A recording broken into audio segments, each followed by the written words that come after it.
way closer to it this time. Oink. Oink.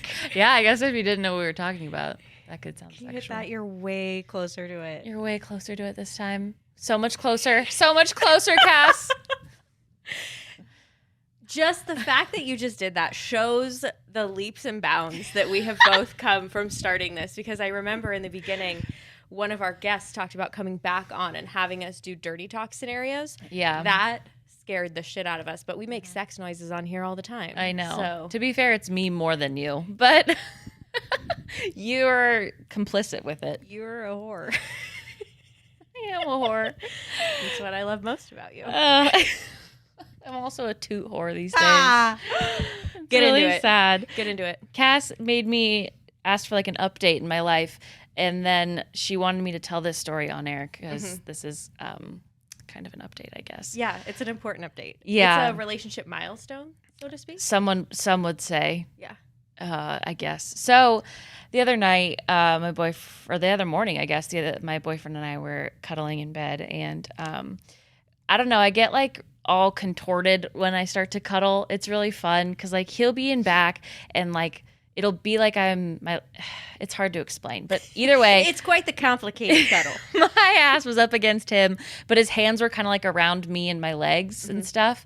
And you know that sleep when you're kind of awake, but you're also kind of asleep, Awake enough to feel shame, but like asleep enough to like it's not really your fault. yeah. So asleep enough to where like maybe you start to hear yourself snore, or in my case, you hear a little bit of a rumble.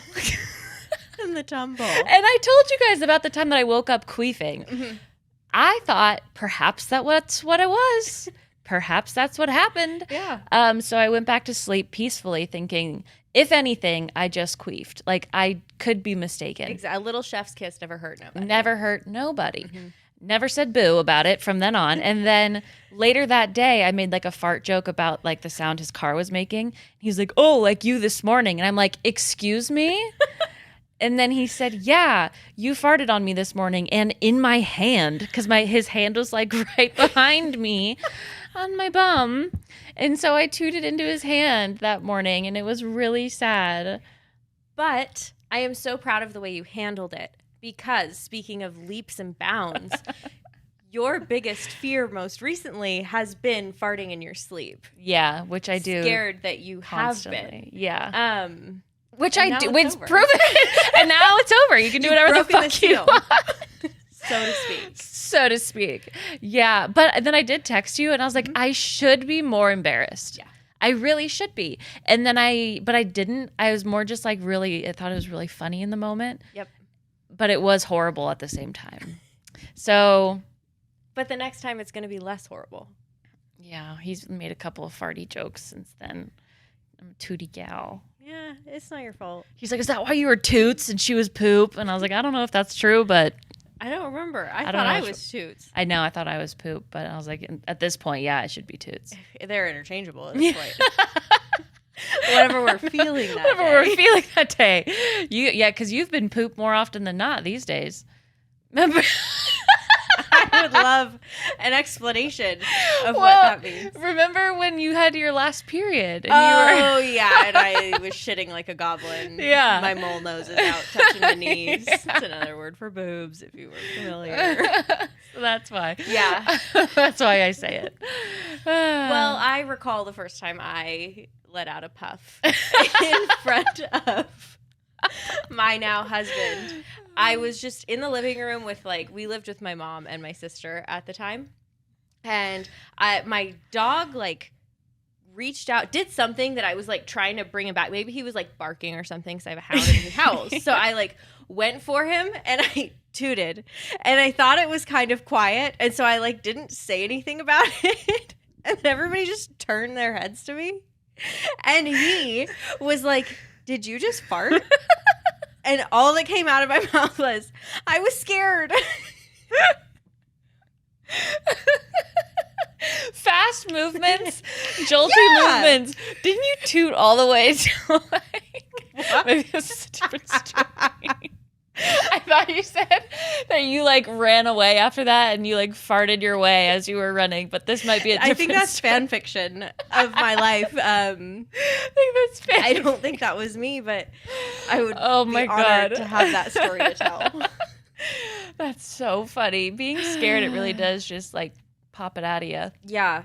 Let out a puff. It's just like only the essential services are going on when I'm scared. Yeah. Isn't that what they're called? I have no fucking idea. Fight or flight. I don't know. Fight. I need to get all the gas out of my body. Something flew while I was trying to fight.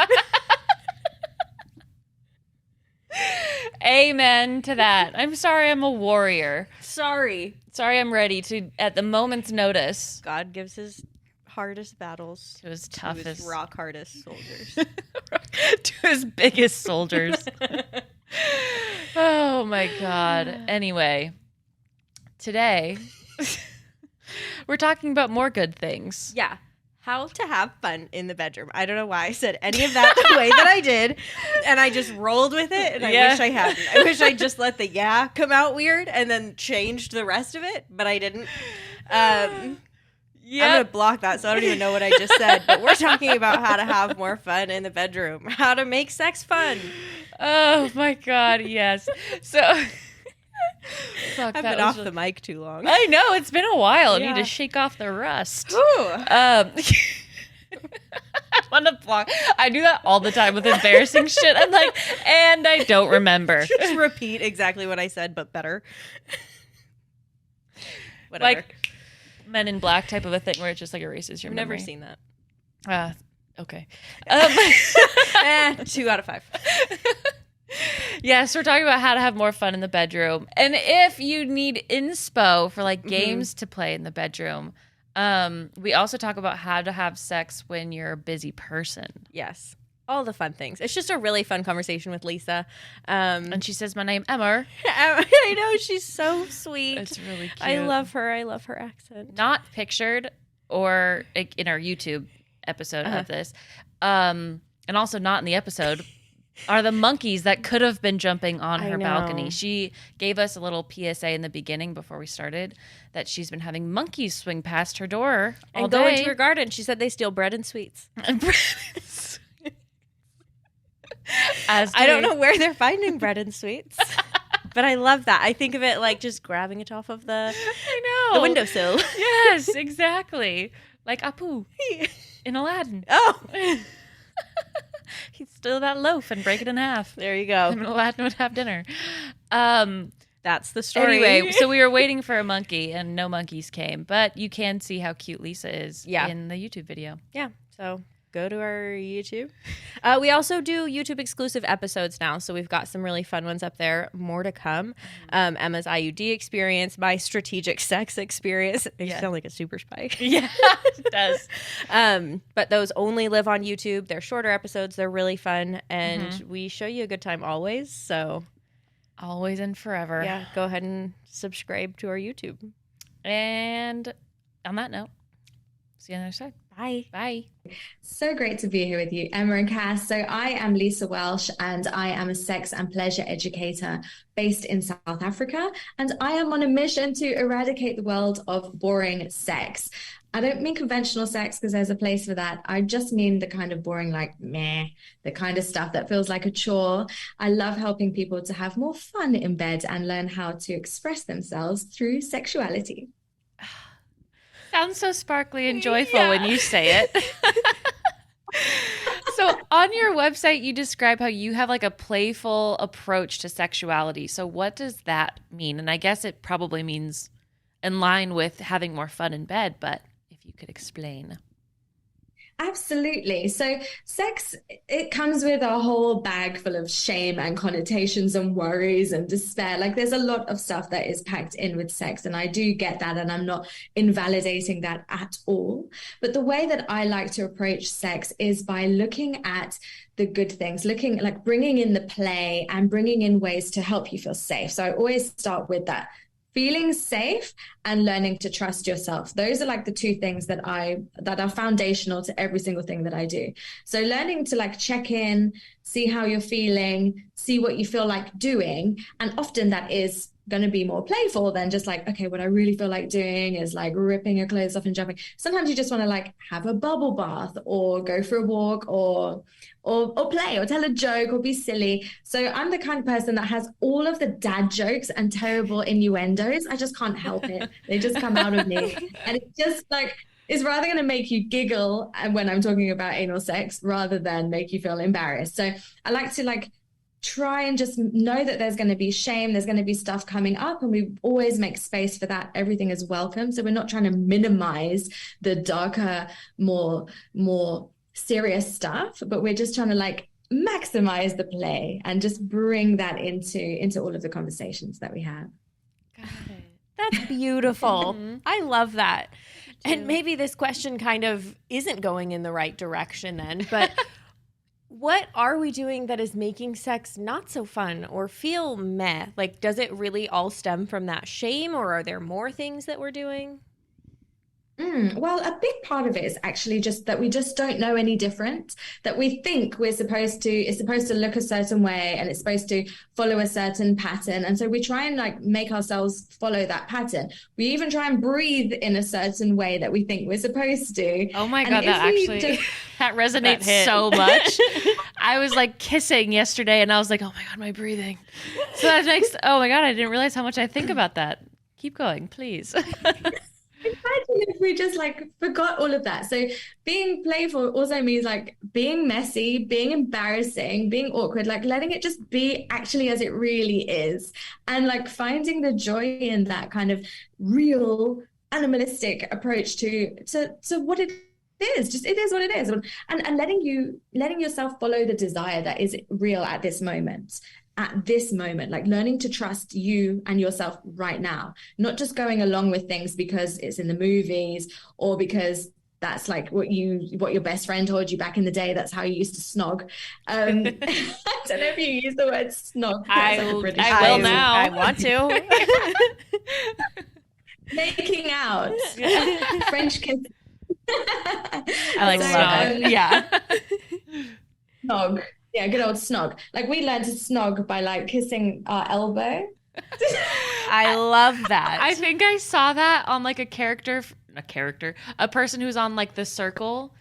Do you remember her? Oh, well, she said that she used to learn how to kiss by kissing the inside of her elbow, and she also said snog. So maybe it's a thing. It's British training. Yeah. British training. So what I mean is like just letting yourself, like trusting your own natural response and trusting your own natural cravings and doing what comes naturally. That is going to be more fun because you're not acting, you're actually in it, and it feels different.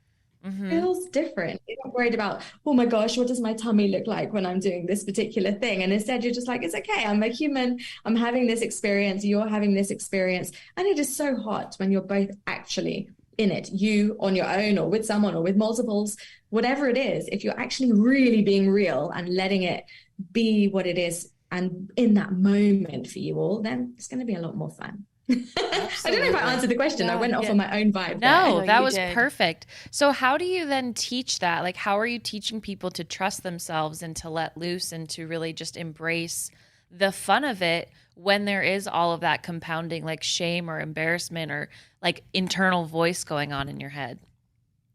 That's a good question. And it's a lot to do with myth busting is one part of it. Myth busting, to just like learn all the crap that we've been taught and unlearning that. So that's just like discovering actually what the anatomy is, what is female anatomy, what is the arousal process, reading some great books. There are some bloody brilliant books out there that just like they're like a gold mine of info, the sex ed that we never got, that we deserve. Like we can mourn the fact that we didn't get that sex education, like none of us did, or we can just go and discover it because it's out there. It's out there. There's great podcasts like yours that are giving the truth. So number one is like relearning the truth. And number two is learning to trust yourself. That's step by step by step. That's something that's going to take a little while because we're not used to believing that we know stuff. We're not used to trusting our body. We don't like We don't trust that we can know what to eat, when to eat. Like we don't believe ourselves. Oh no, I'm not really hungry. Oh no, I can't have a carb, those kinds of things. We don't trust ourselves for anything really. We don't, like, even I don't even listen when I need to pee. I'm like, well, not right now because I'm busy, Yeah. So when you're in the bedroom and you think, actually, I'd quite like to be touched this way, like sometimes we don't even notice that message. And oftentimes we override it. Like penetration, we allow penetration before we're ready. It doesn't occur to us to ask consent from our partner, our long-term partner. It doesn't occur to us to ask consent from ourselves even. Like how often, maybe your listeners will resonate, have they maybe felt like they want to masturbate and then they grab a dildo or something and they just put it in and they haven't actually stopped to check if they're ready for that thing to be in yet? Like if we stop and check, like, am I ready for penetration? And see what your body says, and your body might say, oh no, not yet. And then, okay, maybe you're ready for a little bit of like a stroke, or like ask yourself, this is a way to break the rules. This is a way to break the mold of what we've been taught and build self-trust by actually listening to what our body wants and then following through on it. Mm-hmm. Breaking the rules as an adult really just means doing things that you keep telling yourself you're not allowed to, like having sleepovers on a work night. Like, I think that's breaking the rules when I do that. Yeah. But it's like, no, you're an adult. You can make your own rules. And so same goes for sex and how you want to have sex with yourself or with a partner. But I also wanted to ask if you have a way to like teach people how to check in with themselves. Like, I feel like we say that a lot, but maybe not everyone knows what that means of like checking in with what you want. So how can that look? So it doesn't have to be complicated. It can literally be stopping what you're doing, putting your hand, you can put a hand on your chest and a hand on your belly, and just quietening yourself for a second, right? Just literally like, how do I feel? How do I feel today? Do I need anything? Am I feeling good? Could I need more of that? How am I doing for rest? And like building a foundation of self-care, like making sure you're hydrated, making sure you're getting enough sleep. Like, don't overlook those things. They matter. They matter when it comes to sex. If you haven't got your basic self-care in there, then sex isn't going to feel as good because it happens in the body. The body is the vehicle for pleasure. So you've got to take care of it first. And another great way as well, that a colleague of mine, Dolly, just said, she is the vulva whisperer. And she raves about the vulva hug. And so I really just have to give her a shout out for this. So you literally put your hand over your vulva. You're putting it over with one hand. You can put the other hand on top. So you're like hugging your vulva like this.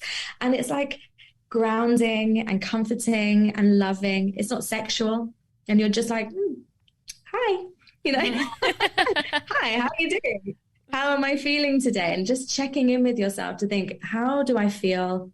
Do I need anything? And asking your vulva, like that sounds weird, I know, but ask your vulva, do you need anything? Would you like some stimulation? Would you like to be touched today? Is there something else? Is there anything that you need? And you might be surprised at what comes up, because the funny thing is, we ignore our bodies for so long, right? We ignore the messages that they give for so long that when you create that space and you actually stop and ask, you might get bombarded with all these thoughts of like, yes, I need this, I can't believe you did that. And it's like, whoa.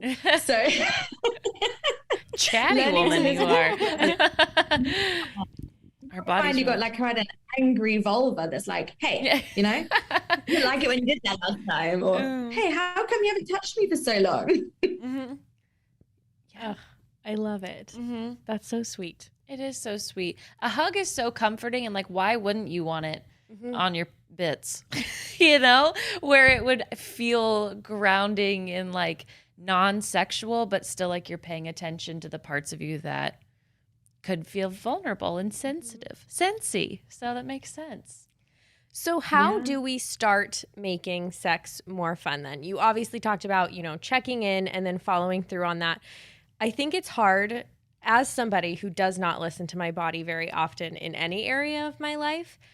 I think it's hard to know what I want and what would make me feel safe, and what would be fun in terms of sex. Like, I have some ideas now as we've gotten further into the podcast, but in general, like, do you have some starting points for people?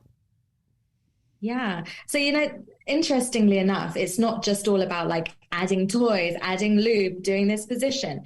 It's a lot about the safety. It's a lot about the safety because if you create that foundation of safety and an easy way to communicate, then the fun, you're creating space for fun because it's not very fun if you feel like you can't speak up, right? So aside from the checking in with yourself, it's practicing giving feedback and advocating for yourself in and out of the bedroom. So you can play a game like the traffic light game. So if you have a partner or even in a casual hookup scenario, you can start with just like a massage game, right? So you're just going to touch each other and you're going to use the feedback system. This is commonly used in BDSM communities. So green means great. This is good. I'm feeling sexy. Yeah, keep going. I like it. I like it. Amber is like, oh, maybe getting a little bit too intense, or maybe I'm reaching my limit, right? Or maybe it's not as good as it could be. And then red is stop, not happy, things need to end. Okay. So, and you can choose your own definitions of those colors. This is just like a typical scenario of what they mean. And it's not only for kink. This is important for all kinds of play, because if you get to a point where you're able to effectively communicate that kind of feedback, then you can relax and surrender, knowing that you've always got an out and you've always got a way of saying things, because so often we struggle to say, oh, I don't like that. Or, oh, actually, could you rather move 2 centimeters to the left, or even 2 millimeters? We don't even say anything because it's so hard, because we're people pleasers and we want to make everyone happy and we want to be good and be a good lover. And we don't want to say, oh, actually, it would feel a million times better if you just slowed down a touch, right? Instead, we're like, oh, oh, oh, oh. Absolutely. I feel like there's rhetoric around, if you ask for what you want or if you're too in control, then you're not fun. Mm-hmm. You know what I mean? Mm-hmm. Like the more you say, the less fun you are, because you're just trying to control the situation, but that's really fucked up. Yeah. But I Same feel thing with like planning sex and scheduling sex. It's like, yes, some people call it not sexy, but it's also like what we've heard. You schedule the things that are important to you. So like, why wouldn't you want to schedule time where you could completely relax and let loose? Scheduling is important. Yeah. And with this traffic light game, you can literally lean in and you say, hey, babe, give me a color. Like, what color? And you'd be like, oh, green. Oh, green. Or you'd be like, oh, amber. And, you don't have to feel bad for saying it. Like, it's practicing. When you practice this outside of sex, it makes it not so scary to say amber or red, because it's hard to even say that. When you practice saying it and receiving it, then you're not saying there's something wrong with you, or you're not a good lover, or you're doing it wrong and I don't like you. It's not that. Like, by practicing it, it desensitizes it and makes it what it is. Just this objective feedback system that allows you to have more fun. So I completely agree with what you said there, like that rhetoric around, oh, you don't want to give direction, but it's just a container that keeps things safe and allows you to explore, and you can really play with it. And like amber, if someone says amber, then, okay, what can I do to make it better? Like, what would make it feel really, really good? And it's simple, right? You don't need a roadmap with X marks the spot.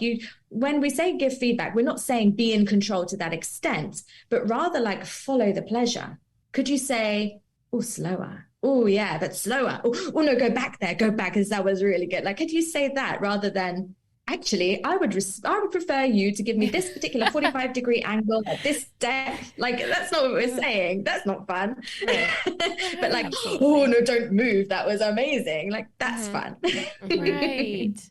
And then with this, does like confidence kind of help like grow within you, or is it easier to have more fun if you like go in confident? Like, what are we aiming for in confidence-wise? Confidence is a myth. Like it is a myth, because you get more confident by pretending to be confident, right? By proving to yourself that you can do it. Like there has to be a little leap of faith that comes before the confidence, right? So there's an aspect of confidence that comes from competence, which is like practicing the thing. So maybe you could like practice a blowjob on a banana, for example. That would make you feel like, okay, yeah, I got this. I can like do that thing. But so much of it isn't that. It's not technique, but it's rather the ability to know that you've got yourself, no matter what happens, that you can stand up for yourself, that you can say stop if it hurts, that you can, you've got that relationship with your body where you can feel comfortable in multiple positions. And if you think maybe if he sees that bit of cellulite, it's really not a big deal because I value myself, right? So it's getting to, like, confidence is so many different aspects, but there's not a magical confident place. There's not a place at which I'm confident now sex is going to be great, because that's just not real. But if we can get to the place where we know that even if I look a bit wobbly in this position, even if I queef, even if I accidentally slobber on his penis, it's still going to be okay. Like, that's what I think is the goal. Right. I really like that, because it's not like you have to achieve something before you can then access all of those things. It's like, no, you just kind of do it, and then it just well, that's right. And that definition of confidence also feels very powerful when you're saying, like, no, you just believe that you can stand up for yourself in a moment. And that's absolutely true. Like, when you said that, I was like, yeah, like that would feel really good if I knew that even if I didn't feel great, or like the confidence in terms of like what my body looks like wasn't there yet, at least I would know that like I can stand up for what feels good and like my pleasure. And that would feel really like boasting. I would like that. It's good. Feels good. Yeah. And you might still have days where you're like, feel a bit awkward doing this. Oh, like, I don't want my tummy to show. I mean, there are things you can do to like deal with those particular things in the moment. But a lot of it comes down to having compassion for yourself and knowing like, yes, I'm this imperfect, fragile, insecure human. Like we all are. We're all insecure. And sex requires such vulnerability that if we can just be like, I know that felt stuff today, but what would feel good for you today? Like, it's like mothering yourself. Like, what do you need? How can I help? Being sweet with yourself. I know. I wish I could hold myself like this sometimes. That sounds comforting. Just like a little gerbil. Yeah, a little gerbil. It just felt safe, Gerbil? Are there any other games that you can incorporate throughout sex that help to build these skills and also really just dive into the fun of it? Yes. Games, I think games are a great way to build intimacy and develop fun tools to use in the bedroom. So there's games of exploring each other's body. That's a really fun one, which is like a pleasure mapping of each other and yourself. That's something that you can do yourself. And so literally would be, and you can do this where one person is fully dressed and you're like, okay, today I'm going to map your body, and take your time with different kinds of touch and strokes and pressure, just asking for feedback the whole time. Like, does this feel good?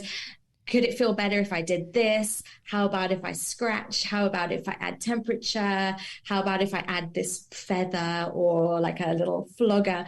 And it's just like an exploring game, right? And knowing that whatever you discover in that session, you can then put to use in future sessions. So that's a good one. And then reciprocating so that you receive that kind of exploration and mapping. And that is powerful because, especially if the receiver is a woman, this is a generalization, but typically we struggle to receive. It's hard for us to just lie back and receive. That can be really difficult. So by just lying back and receiving, it can put you in that discomfort of like, oh no, they're giving me all this attention. Mm-hmm. And it's like stretching. It's like developing a muscle of receiving. Mm-hmm. We often worry that we're taking too long. Maybe we taste funny, and maybe they're going to think our vulva's ugly, and like all of these thoughts that come up. Like, you can let them come up. We're not trying to eradicate them because I think that's impossible, but let them come up and then just have compassion for yourself that thought existed, and know that thought is there because you were taught that or you were conditioned that way. So this is a game, but like in that game, you're letting those thoughts like bubble up to the surface. And then you're like, okay, I hear you. I know you think you smell funny, but you're fine. I know you've taken too long, but this is normal. Like you're just through that kind of playful approach to just having compassion for what's there. Other good games. I mean, there's just so many fun games that you can do. Like there's role playing as well. That can be an interesting dynamic. Like you can like dive into your fantasies and discover what they might be. And that's a huge topic of itself. Like that's a whole podcast of its own. But by letting yourself visualize or think about fragments of things that kind of turn you on, right? If you're thinking about sex, what fragments of stories come up? And then exploring that, like how can you bring an aspect of that into the bedroom as well? And if there's anything that you'd feel comfortable sharing with your partner, these can really enrich our sex life and make the bedroom like a real playground. Mm-hmm. I really like what you said about letting things come up and just acknowledging them, having like grace for them, because earlier in the interview I was like, how do you know what you don't know? Like, how do you know what's a myth and what's not? If like you've just been taught that, it's almost like you just think that's a fact. But it's like when things come up during, I feel like those are good things to then remember and then maybe do research after, like, oh, what does a vulva smell like? That sort of thing. So I really appreciate that. Also, when you were talking about playing and role play, it made me think about how, like, when we're kids, we're so good at playing. And it's so easy to ask, like, what do you want to do? Like, I feel like most kids know just inherently. And so it's like, then that's, beat out of us through whatever mechanism of society. And so it's like getting back to that and then making it sexual. And then making it sexual. But it also sounds like the body mapping doesn't have to be necessarily like sexual, like it could be sexy and pleasurable, but it doesn't have to mean that it's leading to sex, which is fun because that's what opens up those like playful doors that we closed on ourselves of like, no, just do what feels good, what comes to mind first, even if that's like sucking on your toe, like, it's whatever. Yeah, you're getting it. Can you do body mapping like by yourself if you're wanting to do like a masturbation practice if you're solo? Absolutely. And slow it down way, way slower than you think you would need to. Like go 20 million times slower than you think. Because I don't know if you've heard of orgasmic meditation, the OM Institute created this 15-minute practice, which is meant to be done as a duo, but it doesn't have to be. But essentially is 15 minutes spent on one tiny piece of the glands of the clitoris. 15 minutes of attention on one single section. And it's amazing. Oh my God. Yes. Wow. When you're mapping your vulva or your whole body, because you've got erogenous zones all over us, we've got these beautiful, we're made to be touched, and we have these cells that are designed to only pick up the slowest, lightest touch. Like on your forearm, if you go like a butterfly's wing, like going over your arm, the way that feels is incredible. Like it's like it gives you these deeper depths and layers of sensation, right? By slowing down, that you wouldn't even notice. Those cells are not even activated if you go harder or faster. So by slowing right down and really investigating every little piece of your body and your vulva particularly, you might access layers of pleasure that you did not know existed. And not only pleasure, because when you're mapping, you want to also be looking for areas of discomfort or tension or numbness and pleasure. Like all of those things exist, and they can all exist. They're all valid, and we're not judging it. But it's just like learning about it. Like, oh, okay, this tiny little piece of my inner labia is actually quite sensitive, and because there's erectile tissue there. We're like so much erectile tissue down here that if you give it time to engorge and you really like play around with it, you might notice, oh, I see now the outer lips are getting puffy, and oh, okay, I can see this. And then that's when you start to notice a craving, maybe, a craving for more. That's your body's telling you, okay, I want more stimulation. And like maybe you'll get to a craving of like, I want something inside me. And then maybe it's the first time you've ever had that craving and you're like, oh, I didn't know there was actually a feeling of, okay, I want this right now. Because sometimes we bypass that altogether and just stick it in, as I said earlier. Mm-hmm. Mm-hmm. Is it normal for somebody, like if you're going through this, doing body mapping, maybe just on yourself, to not feel those super itty bitty sensations? Like, I feel like if you haven't been listening to your body for a really long time, it might be hard to pick up on the really little things. Yes. And thank you for saying that, because that's true. There might be numbness and then you might get quite frustrated. And that's a very realistic possibility, actually. And especially if you have used vibrators, which I love vibrators. I'm not dissing vibrators, but we can become accustomed to their more intense stimulation, which is fabulous. But especially in our, like you said, in a world where we are quite disconnected from our bodies, communication, and we are quite used to instant gratification, it can be quite annoying and slow and frustrating that there's not a big response happening from your vulva that you've ignored for your whole entire life, that it's not suddenly like, oh, hi! Yeah. You Hello. found me. Yeah. Hello. But if you do create space to really patiently bring attention and awareness and massage those parts of your body, because this can also be done internally. You can do the same, map your vagina as well. That you can bring awareness and you can increase blood flow. You can release tension, because you've got you've got knots on your shoulder that you just need to like massage, and that bit of tension goes and brings blood flow. That the more you do that, the more you learn and build like a physical connection, so that, oh, when I touch that bit, that's how that feels. Like imagine if you'd never touched your elbow ever before. It feels weird. It feels weird when you touch your belly button because you don't do it much. So it's the same, like it's a bit weird, and it takes a while for the neural networks to connect and make those connections, right? Because we often have one great technique for masturbation, right? One thing that we do guaranteed to get you there, right? And it's like, this is the one, this is the way I do it, and like nothing else works. In fact, often women think that is the one way they can orgasm. That is their one way. And maybe they stumbled upon it as a kid. Like maybe they were sliding down the rope in PE or riding a bike or grinding a teddy bear's face.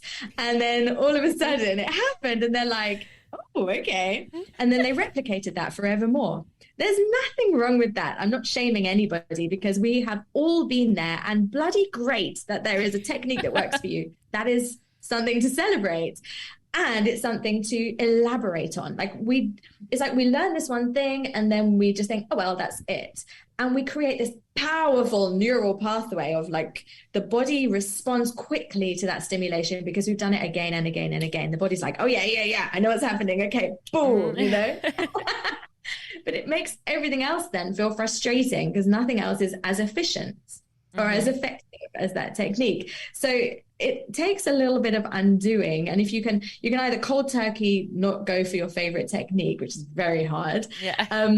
Or you can bring in other forms of stimulation alongside your favorite technique to just like open up. It's like you're just gradually trying other things from the menu until you start to think, oh no, actually that's quite tasty. Or maybe if I put this with this and eat them together, then that's quite tasty. Like it's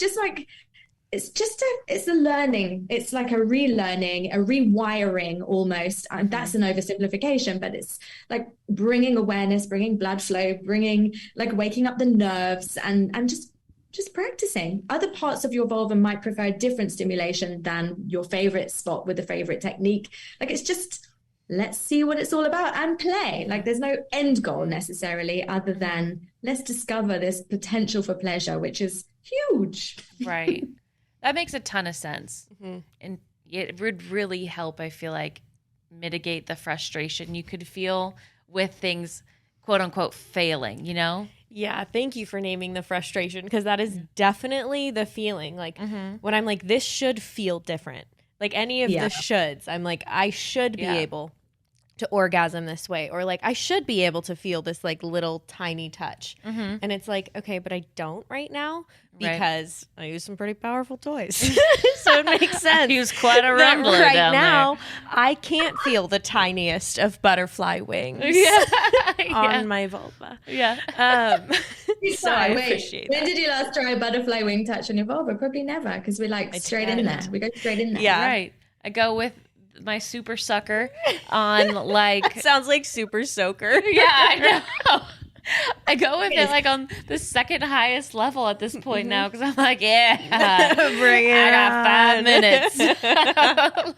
Hey, 5 minutes, get it done. And there's nothing wrong with that. Absolutely not. It's great. Also, something that we found very interesting was that you highlighted being busy and having sex in a rush, which kind of goes with exactly what we were just saying. We love that because we also are busy people, but sometimes it's like, I want to have sex, but I want to have it in my schedule. So how do we prioritize sex when we're busy, and how do we have sex in a rush? So you mentioned earlier scheduling sex, and I do think that I'm a massive fan of scheduling sex. And so I would say the reason being because you've planned for it. Like when back in the day when you were first with your partner, for example, and you couldn't stop thinking about sex, and you were like, it's on your mind. You knew when you were going to do it, what you were going to wear, like you were going to do this to their body and they were going to do this to your body. And you're like, yeah. It kind of like builds that anticipation, right? So by scheduling sex, you can almost keep yourself on a low boil for the day, because in your mind you're like, okay, yeah, later on we're gonna have sex. So we're gonna have sex. Or I'm gonna shave my legs because later on we're gonna have sex. I mean, it might not be as exciting as I'm making it out right now. It might just be like, oh yeah, today's the day we're gonna have sex. That's fine. So I won't eat baked beans for lunch. You know? So it's like is all of those small pieces, all of those small obstacles that would later on make you go, you're just putting all the things in place through your day. And maybe it'll pop into your mind a couple of times, and maybe you'll be like, oh, just cross your mind. So like by doing that, you're already giving yourself a winning start. And if you've got all of those pieces that we've mentioned as well about the sustainable self-care, that you've had enough sleep and you've had enough drink, and you know how to communicate, like all of the non-fun things that matter are in place too, then when it comes to being together, and whether it's you on your own or with a partner, when it comes to that time that you have set aside, you can fully surrender into it. And it doesn't have to take hours and hours, right? You can do it in a rush. You can do it. There's a place for quickies for sure. There's a place for grabbing your vibrator. There's a place for just like quickly ripping each other's clothes off and, doing what you want to do. There's a place for that. And it can still really boost you. It can still give you a rush of endorphins. It doesn't have to always end in orgasm as well. Like orgasm isn't the be all and end all. In a delicious, intimate, pleasurable moment, the couple of seconds of orgasm don't diminish from all of the other intensity and all of the other benefits. As much as I know there's an orgasm gap, and I'm all for teaching women how to experience orgasm because it's something they can learn, I still believe that it's not everything. There's so much more to sex than that. So if you have a quickie and there's no orgasm, it doesn't mean that it was a waste of time, right? So yeah, you can be busy and still have amazing sex. You can be a parent and still have amazing sex. It's all about finding the time in your day when your energy is good, doing all of the things to support you as a person and you in your body, and making sure that you are embodied and connected. And I know that sounds hard, but it's like small ways, checking in once a day, making sure you're getting as much sleep as possible and taking care. Like sleep is really important. Yeah. I am absolute bitch when I'm tired. Me too. With all of that in place, having a quickie, it can work.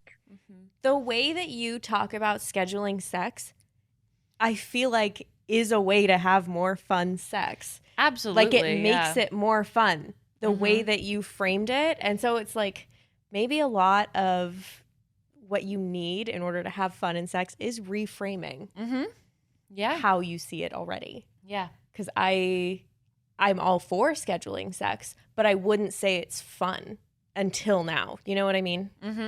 Yeah, I was just going to say, the more we talk about scheduling sex, the more I don't understand why it's not more of a conversation. especially like being at a low boil all day or having like the things that you do make you think of like, oh, but I'm going to have sex later. Mm-hmm. You're like, that's just going to charge you up all day. That'd be so fun. Mm-hmm. Like, I don't know. So that just makes it like on the brain, makes it exciting. I feel like it already like is that little butterfly touch in a way, you know, because the whole day you're like, it like flutters past your mind. Flutters. So that is super fun. And if you plug in to like an audio erotic story and be like, yeah, I am guilty of doing that at work. On the job. On the job. Is that an HR thing? I don't think so. I don't know. I'll cut it out if it is. But no, but that's super fun. And if you know that you have scheduled like 15 minutes, what are good things to like touch on, literally? If like you just want a quickie, like do you just make out? Do you just like touch each other? Do you go straight for your like money shot, whatever that is? You know, like what do you prioritize? Yeah, in 15 minutes, whatever you want to do in those 15 minutes is what you do.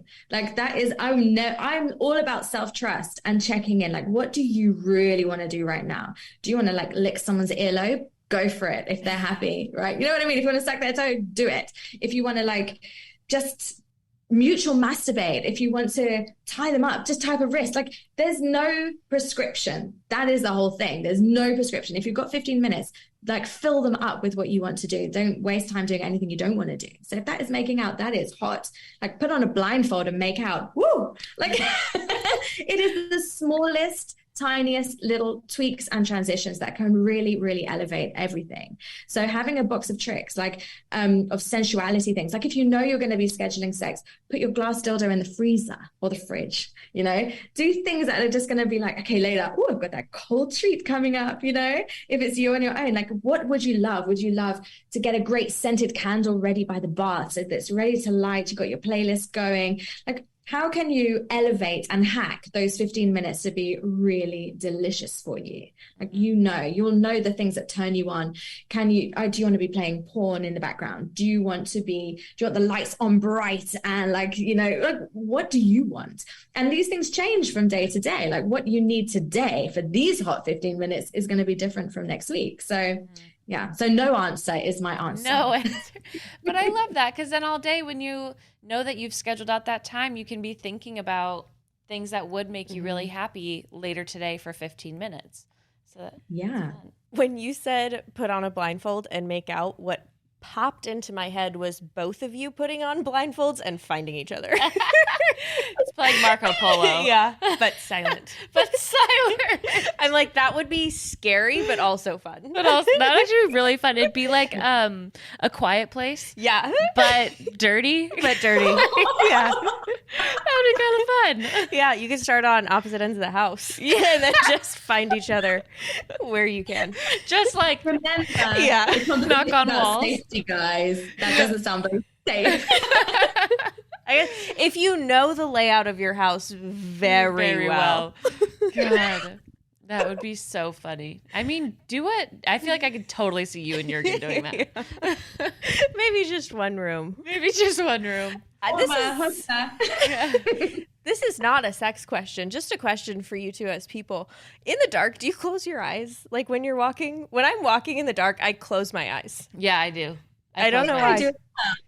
I don't know why either. I think it's because I'm so like engulfed in darkness. I'm like, just make it like it's your fault. Yeah. Like make it like you did this to yourself. Make it a choice. Make it a choice. Like if someone, yeah, like especially if I'm camping or something. If it's like, well, you're just walking through the woods. But sometimes I get really scared that I'm just like, okay, it's my choice. I made it darker. So I don't know. I like that. It feels better. Yeah. It's about control. I love it.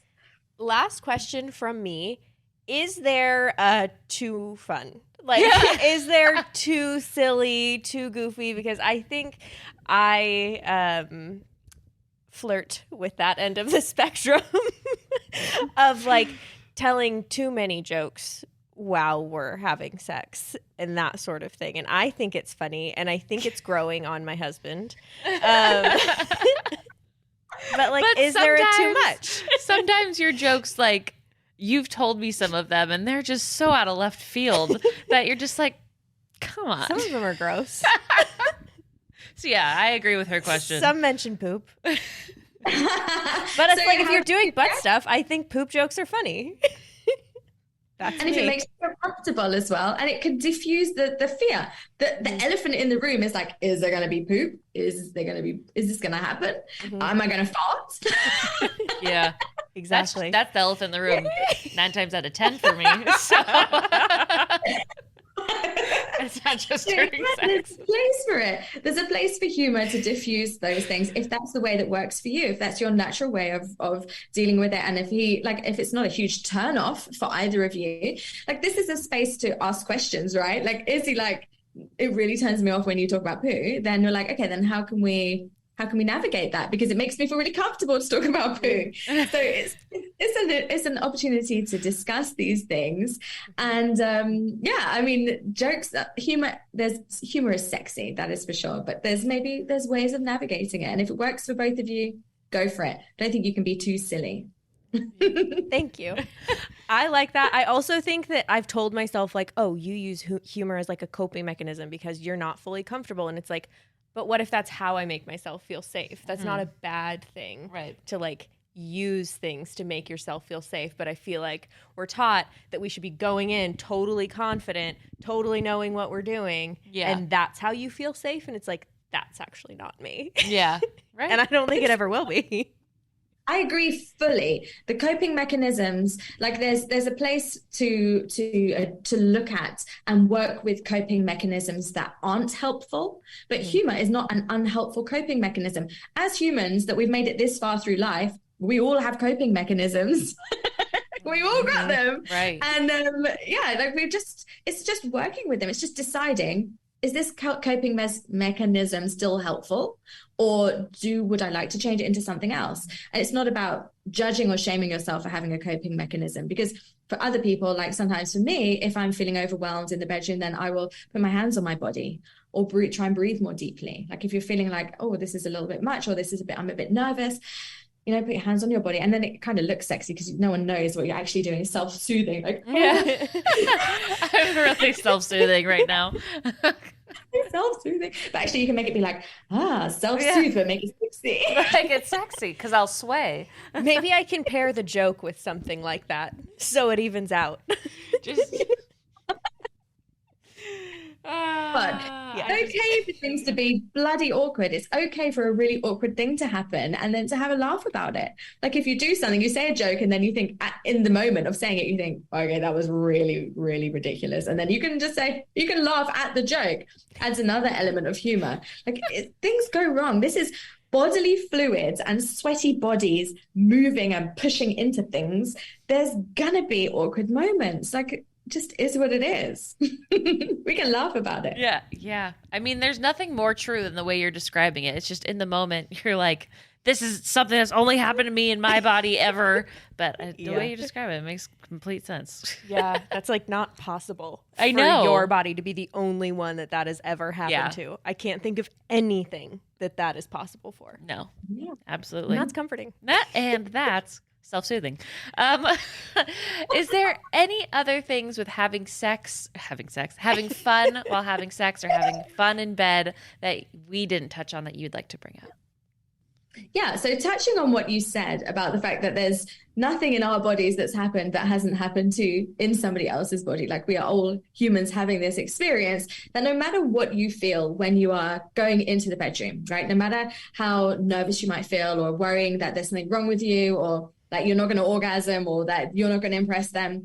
If you can go in with this knowledge of trust that you are just a human who is there to have fun, and they are there to do the exact same thing, then that should be enough to comfort you, right? So that no matter what it is you decide that you want to try, if they are consenting and you are consenting, and it's enthusiastic, and the underlying intention is pleasure, and not like rushing to an orgasm, then what you do in the middle is just like your playground. It gets to be playful, because and the more you practice and the more you learn, the more tools you pick up, the more you will be able to bring into that middle ground. And you might be surprised, because as you get older, that just means more and more and more cool things are going to be in your toolbox. Like, yes, you might have toys. Yes, you might have your favorite masturbation technique that we've mentioned. Yes, you might have positions that always work for you and preferences. But by making very small tweaks to things you already do, you could open up such a world of excitement. Like, if you always love like a donut, right? If you always love donuts are your best. You love chocolate covered donuts. But then one day you try it with vanilla or cinnamon. Like, you have no idea how good that could be, right? So opening up your mind to like, maybe if I just did this, maybe if I just gave him a blowjob with me lying on the bed with my head hanging off instead, or maybe if I just put socks on during sex, or maybe if we just put the dildo in warm water first, or maybe if we just tried a different kind of lube today, we tried a silicone one, or maybe we could do, like, there's so many small tweaks that could blow your mind. And then imagine if instead of donuts, you went for a tart instead, like an apple tart. Imagine that. It could be amazing. You also might hate it. It might be the worst thing you've ever tried and you can't wait to get back to donuts. But what's the worst that could happen? You learned something you didn't like. So what I'm saying is, about being playful is opening your mind to trying things that you're curious about, not something you really don't want to try. Never. I'm not saying eat the apple pie if you really don't want to, don't. But if you're curious about it, could you sniff it? Could you like just put your finger in it and lick it? Could you like stuff it in your face? Like, there's so much available out there in the world of sexuality of all kinds. And vanilla sex, as I said at the beginning, conventional vanilla sex is fabulous and it can be improved in lots of different ways.